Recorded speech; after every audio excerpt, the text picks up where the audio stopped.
मंदिर मध्य रणपुर इतिहास एक मंदिर पहाड़ उपर निर्मित एक छोट मंदिर। यह रणपुर सहर को अणदेखा करे एवं बहु दूर पक्षी मानकर आखि दृश्य।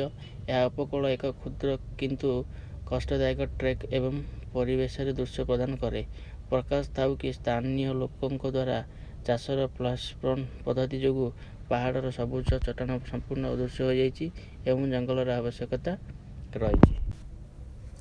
ओडिशार 147 विधानसभा निर्वाचन मंडली मध्यरु रणपुर अन्यतम। नयागढ़ जिला मध्य समुदाय 4टी विधानसभा निर्वाचन मंडल अच्छी। अन्य 3टी निर्वाचन मंडली होउची दसपल्ला, खंडपड़ा एवं नयागढ़। भारत एक गणतंत्र हेबा पर 1952 मसीह प्रथम साधारण निर्वाचन अनुष्ठित हेबा परठारु रणपुर ओडिशार राज्य विधानसभा निजर प्रतिनिधित्व रही।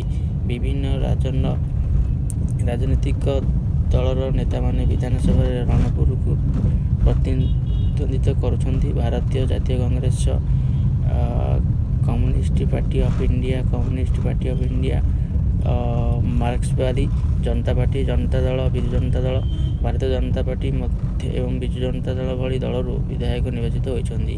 कांग्रेस श्री रामकांत मिश्र रणपुर सर्वाधिक विधानसभा निर्वाचन में जितबार रेकर्ड रखिछंती। 1952 परठारु पूर्व विधायक मानक मध्य उल्लेखनीय हेउची राजा ब्रजेंद्र चंद्र एवं बसंत मंजरी देवी उभय कांग्रेस दल में थिले। रणपुर वर्तमान विधायक ओडिशा विधानसभा निर्वाचन मंडली होउछंती सत्यनारायण प्रधान। आपण मैंने एरिया देखो केमती भल लगुच आउ भी देखुची आउटा को आसला से हिस्ट्री पढ़िया पर आपण मानक किसी जड़े आउ कि अच्छे आप मत